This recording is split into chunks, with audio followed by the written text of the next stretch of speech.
네, 우리는 역대하를 통해서 이스라엘 남유다 왕에 대한 말씀을 계속해서 나누고 있습니다. 지난주에는 아사 왕에 대한 말씀을 나눴고요. 오늘은 아사 왕의 아들 여호사밧 왕에 대한 말씀을 함께 나누고자 합니다. 여러분, 이스라엘 남유다, 이스라엘이 북이스라엘과 남유다로 분열된 이후 남유다를 대표하는 3대 선왕이 있는 거 아십니까? 선하게 하나님의 뜻을 따라 통치했던 3명의 왕이 있습니다. 그 한 명이 오늘 말씀의 여호사밧이고요. 또 한 명이 히스기야고요. 또 한 명이 요시야 왕입니다. 오늘 우리가 함께 말씀을 통해서 대면할 이 여호사밧은요, 하나님 앞에서 그렇게 신실하게 자신에게 주어진 왕으로서의 책임을 참 잘 감당했던 왕입니다. 그는 먼저 왕이 되자마자 여전히 남아있는 우상들을 다 제거합니다. 그리고 나라를 아주 강한 나라로, 그 든든한 군사력을 가진 나라로 잘 세워나가기 시작합니다. 그리고 백성들이 하나님 앞에서 바르게 신앙생활할 수 있도록 그들을 잘 목회하는 역할도 감당합니다.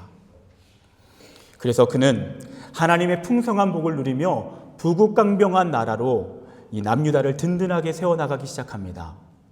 그렇게 시간이 흐르는 그 과정 속에서 이 여호사밧의 인생 가운데 뼈아픈 치명적인 잘못을 범합니다. 여러분, 그 당시 여호사밧이 왕으로 다스릴 때 북이스라엘에 아합 왕이라고 하는 왕이 다스리고 있었습니다. 여러분, 아합 왕이라고 아십니까? 이 아합 왕은요, 북이스라엘 역사상 가장 악한 왕이라고 대표되는 그런 왕입니다. 그는 이 북이스라엘을 완전히 우상 숭배하는 나라로 만들었고요. 그리고 왕으로서 아주 이렇게 잘못된 권력 행사를 통해서 이 나라를 참 하나님이 바라보시기에 참 좋지 못한 모습으로 나라를 이끌어갑니다.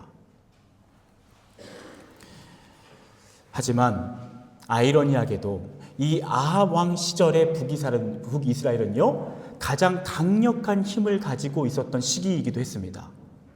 여호사밧은 그 위에 있는 아합 왕의 힘에 눌려서 나중에는요, 자연스럽게 스스로 그 아합 왕과 타협하기 시작합니다. 그래서 나중에는요, 사돈 관계를 맺게 되고요, 이 아합 왕이 함께 아람군과 전쟁을 참전하자라는 그 제안 앞에 어쩔 수 없이 함께 참전하게 됩니다. 근데 어떻게 됩니까? 그 아람과의 전쟁에서 당연히 이길 줄 알았는데 전쟁에 크게 패할 뿐만 아니라 북이스라엘의 아합 왕은 그 전쟁에서 죽습니다. 여호사밧은 겨우 살아서 겨우겨우 그 전쟁에 피해서 겨우 돌아오게 됩니다. 그리고 남유다는 크게 약해지기 시작합니다. 하나님께서는 그렇게 여호사밧과 남유다가 힘겨운 상황으로 가게 된 이유가 바로 하나님 앞에서 신앙을 타협했기 때문이라고 이야기합니다. 여러분, 기억하십시오.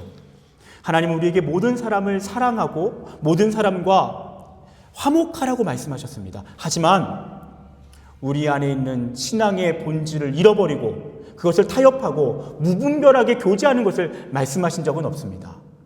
여호사밧은 아합 왕과의 무분별한 교제로 인해서 그의 인생과 그의 나라가 몰락하는 것을 경험합니다. 저는 여러분에게 묻고 싶습니다. 혹시 여러분에게도 아합 왕이 있진 않습니까? 여러분의 신앙에 부정적인 영향력을 끼치고, 그리고 여러분의 스스로의 믿음을 지켜야 되지만 어느 순간 그 세상의 논리와 가치관 앞에서 나도 모르게 물들고 있고 나도 모르게 하나님과 멀어지고 있는, 여러분, 바로 그런 아합 왕이 우리에게 있을 수 있다는 것입니다. 하나님은 그 아합 왕과 그런 식의 사귐을 원치 않으신다라고 말씀하십니다. 그렇게 여호사밧은 하나님께 책망을 받고 하나님 앞에 철저히 회개하며 돌이킵니다. 그리고 하나님의 방법으로 다시 나라를 세워가기 시작합니다. 그런데 바로 그때 그의 인생에 가장 큰 위기가 찾아옵니다.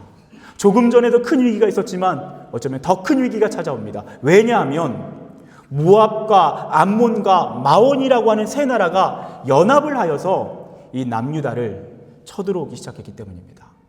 여러분, 지금 여호사밧은요, 가장 군사력이 약해져 있는 상황입니다. 얼마 전에 전쟁에서 크게 패했고요. 지금 도저히 전쟁을 치를 수 있는 상황이 아닙니다. 그야말로 가장 무기력한 상황에서 가장 강력한 군대가 그를 쳐들어온 것입니다. 그는 단 하나의 나라도 상대하기 버거운 상태에서 세 개의 나라의 연합군을 상대해야 되는 상황입니다. 그는 철저히 무기력한 상태에서 큰 두려움에 사로잡힙니다. 인간적으로 할 수 있는 것은 없습니다. 그가 하는 것은 무엇입니까? 온 백성에게 금식을 선포합니다. 그리고 하나님 한 분만을 의지하자라고 강력하게 촉구합니다. 역대하 20장 12절에 그의 심정을 그대로 대변한 말씀이 있습니다. 우리를 치러 오는 이 큰 무리를 우리가 대적할 능력이 없고 어떻게 할 줄도 알지 못하옵고 오직 주만 바라보나이다. 오직 주만 바라봅니다. 지금까지 나는 많은 것을 바라보았습니다. 나는 이전에 나의 군사력을 바라보았습니다. 아왕을 바라보았습니다. 나의 든든한 동맹국가를 바라보았습니다. 근데 지금은 아무것도 없습니다. 나는 하나님밖에 없습니다. 주님만 바라보나이다. 여러분, 그 간절한 기도가 하나님 앞에 연락됩니다. 그리고 하나님은 아하시엘 선지자를 통하여 말씀하십니다.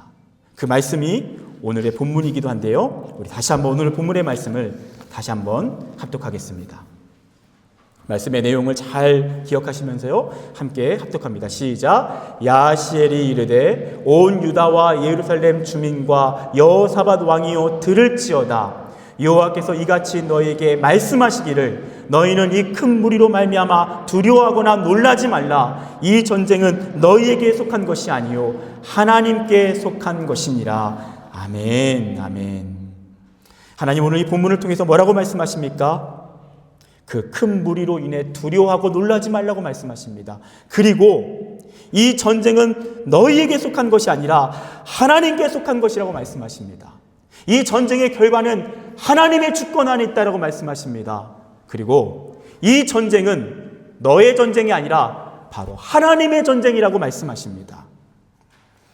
여러분, 사실 이 말씀은요, 오늘 우리가 함께 한 찬양의 그 가사의 배경이 되는 말씀입니다. 주를 찬양, 손을 들고 찬양, 전쟁은 나에게 속한 것 아니니. 주를 찬양, 손을 들고 찬양, 전쟁은 하나님께 속한 것이니. 여러분, 우리도 인생을 살다 보면요, 이렇게 전쟁과 같은 하루하루를 맞이하게 됩니다. 여호사밧처럼 다른 형태의 전쟁들이 우리의 일상을 가득 채울 때가 있습니다. 그래서 찬양의 가사처럼 우리에게는 어떤 상황이 펼쳐집니까? 세상의 유혹 시험이 내게 몰려올 때에 나의 힘으로는 그것들 모두 이길 수 없네. 거대한 폭풍 가운데 위축된 나의 영혼, 어찌할 바를 몰라 헤매이고 있을 때, 거짓과 속임수로 가득 찬 세상에서 어디로 갈지 몰라 머뭇거리고 있네. 공중의 권세 잡은 자, 지금도 우리들을 실패와 절망으로 넘어뜨리려 하네. 여러분, 이것이 우리의 모습 아닙니까? 이것이 우리의 인생에 반복적으로 찾아오는 전쟁과 같은 인생이지 않습니까? 여러분, 그렇습니다. 우리는요, 우리가 그것을 느끼던 느끼지 못하던 상관이 없습니다. 우리는 날마다 사실 영적 전쟁 가운데 살아갑니다. 예전에 김기성 목사님이라는 분께서요, 이렇게 이야기하신 적이 있습니다. 사탄은 두 가지 전략을 펼친다고 합니다. 우리에게 날마다 영적 전쟁으로 찾아올 때 두 가지 전략을 펼칩니다. 하나는 욕망이고 두 번째는 두려움입니다. 사탄은 이 두 가지로 우리를 공격합니다. 우리를 세상의 유혹을 통해서 우리를 욕망을 자극해서 하나님으로부터 멀어지게 하고 우리 인생이 패배하게 만듭니다. 또 한 가지는 핍박을 통해 또는 여러 가지 우리를 두려움 가운데 몰아넣는 인생의 고난의 사건을 통하여서 두려움에 사로잡히게 만들고 아무것도 하지 못하게 만듭니다. 여러분, 이 자리에 오신 여러분께서 저는 어떠한 삶을 사셨는지 모릅니다. 한 주 동안 어떠한 생활을 하셨는지 모릅니다. 근데 분명히 욕망과 두려움이라고 하는 영적 전쟁 가운데 지친 마음으로 오신 분이 있을 것입니다. 그것이 우리가 살아가는 영적 전쟁의 실체입니다. 그런데 그렇게 갈등하고요, 불안하고요, 두려움에 빠져 있고요, 실수와 실패 가운데 살아가는 우리를 향해 주님은 오늘도 동일하게 이렇게 말씀하십니다. 너희는 이 큰 무리로 말미암아 두려워하거나 놀라지 말라. 오늘날 우리에게 적용하면요, 너희는 이 큰 문제로 말미암아 두려워하거나 놀라지 말라. 이 전쟁은 너희에게 속한 것이 아니요 하나님께 속한 것이니라. 하나님 오늘 우리에게 그렇게 말씀하시는 것입니다. 근데 저는 여러분과 함께 오늘 이 말씀이 우리의 삶에 그대로 적용되고 열매 맺게 하는 그런 놀라운 성경의 말씀의 원리를 함께 나누고자 합니다.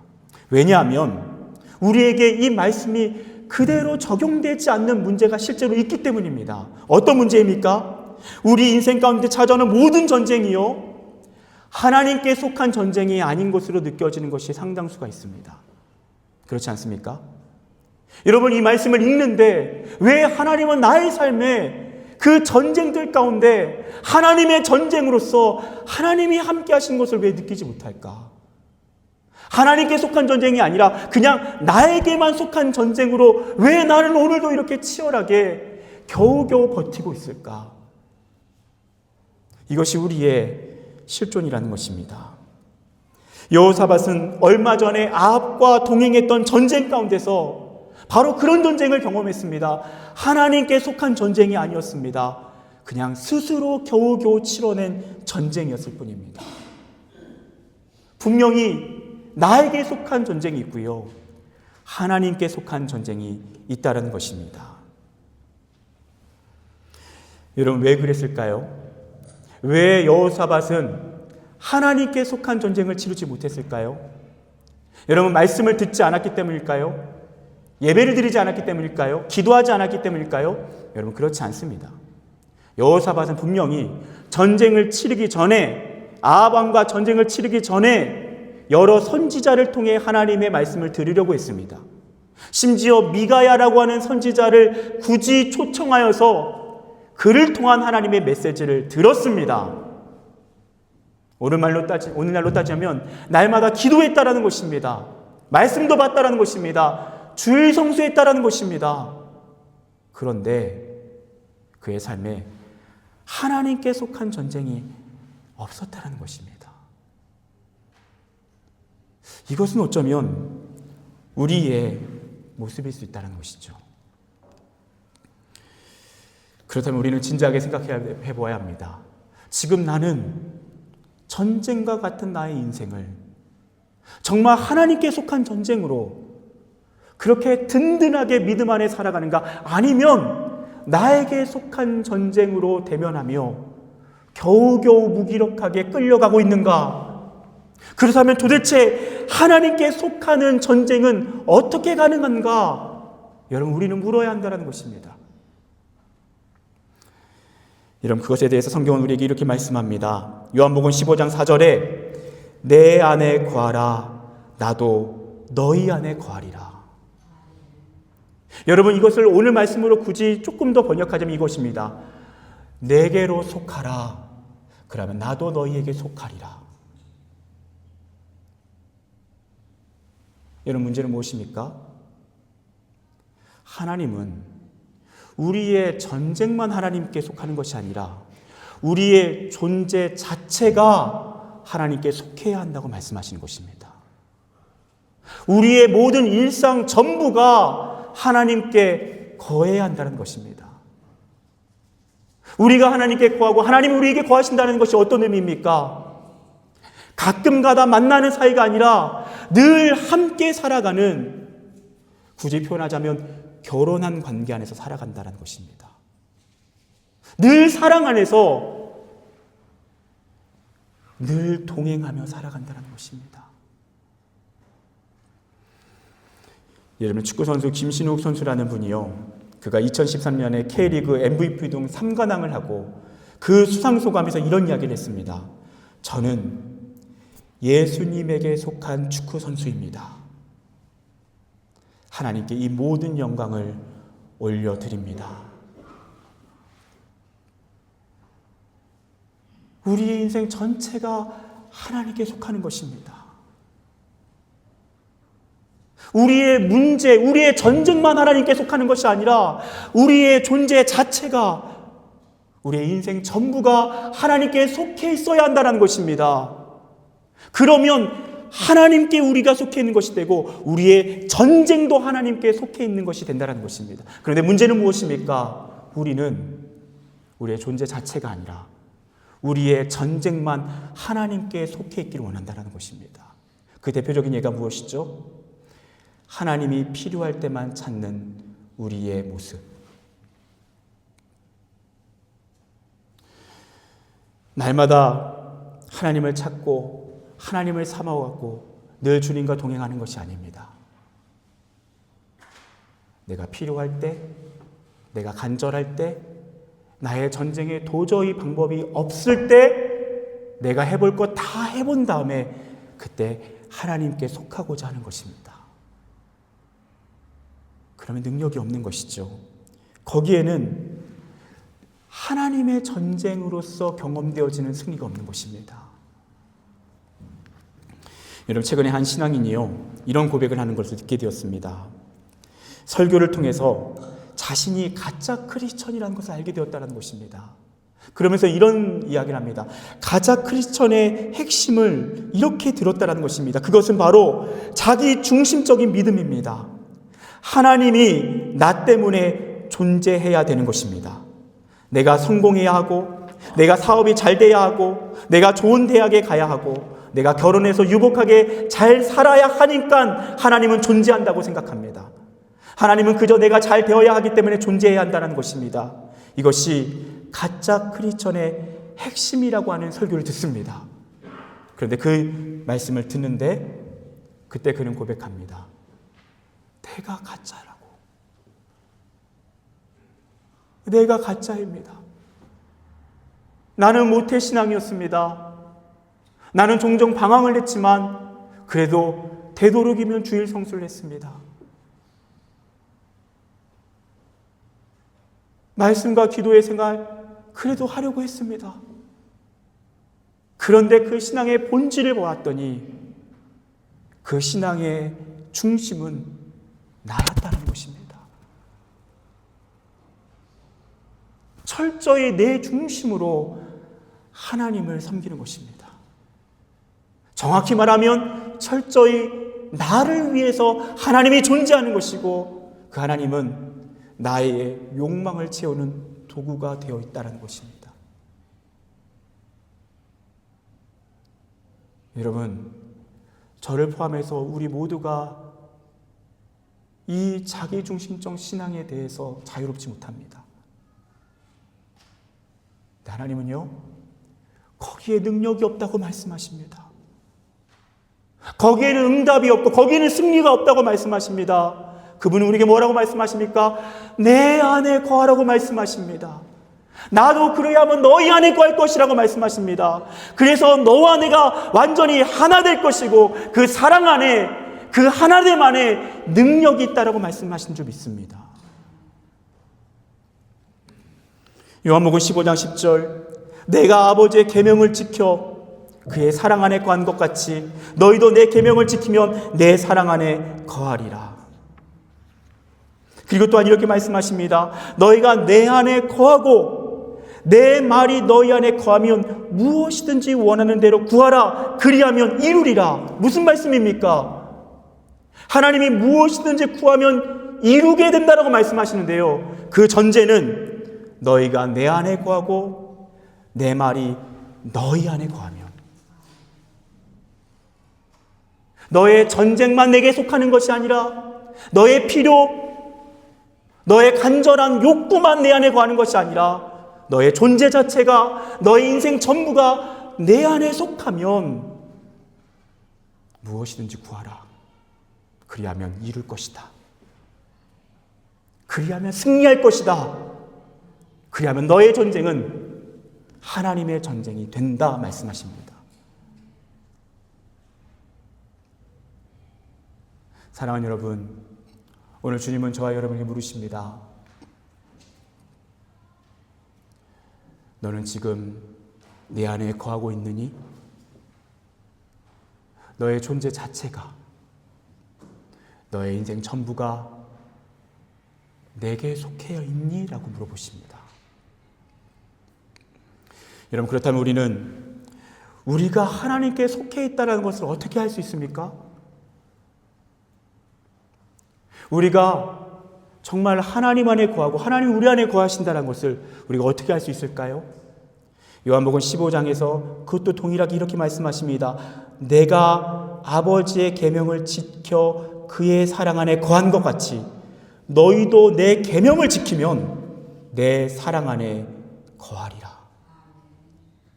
무슨 말씀이죠? 너가 지금 하나님의 계명을 지키고 있으면 그것은 곧 내 안에 거하고 있다라는 증거라고 말씀하십니다.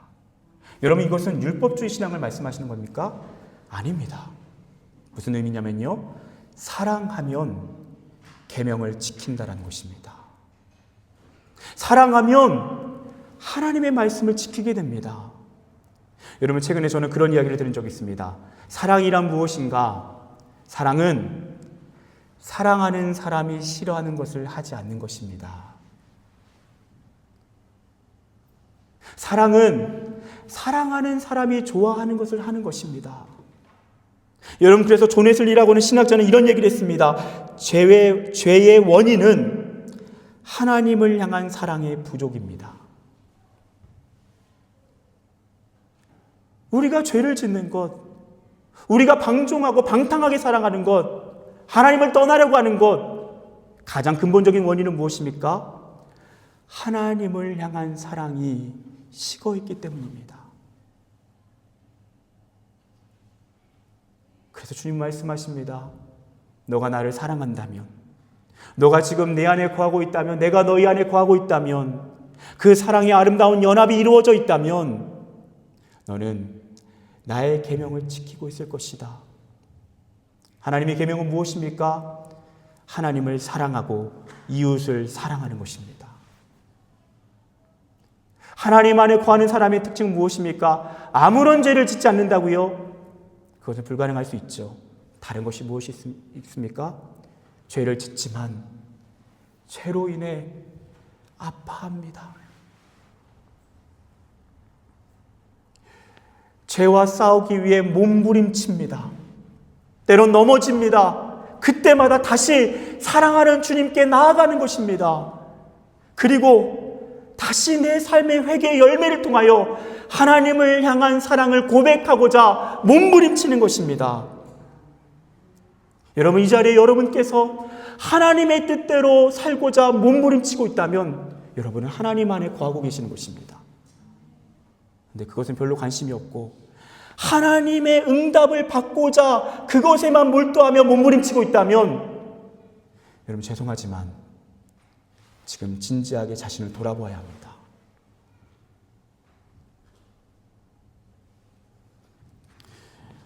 여러분, 여호사밧은 본래 하나님 안에 속한 사람이었습니다. 하나님 안에 거했던 사람이었습니다. 하지만 그가 하나님의 계명을 떠나기 시작합니다. 그 대표적인 예가 하나님보다 아합 왕을 의지하기 시작합니다. 그의 군사력을 자랑합니다. 그것이 그에게 우상이 됩니다. 그리고 그는 자신만만했던 전쟁에서 아주 비참하게 패배하고 맙니다. 하지만 그가 그 뼈저린 패배 이후에 철저히 하나님께 회개했습니다. 그리고 오직 주만 바라보나이다.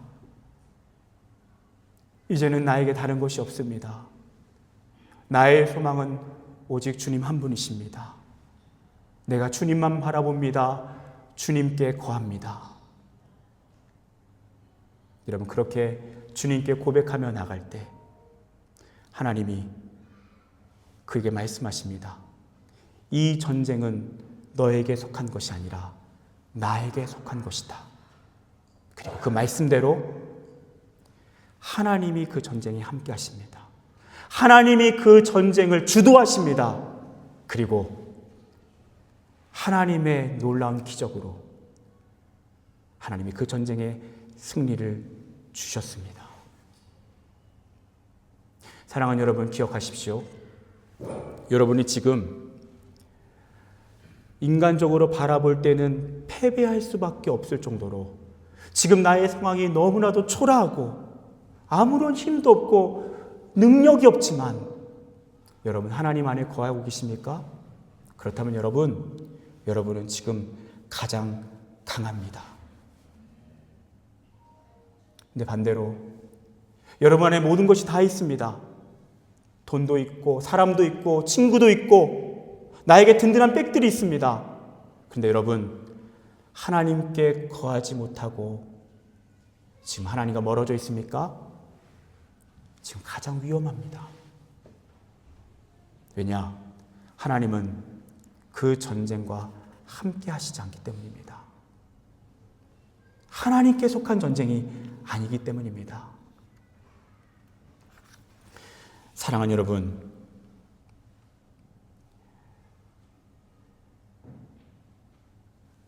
여러분 존재 자체를 하나님께 드리십시오.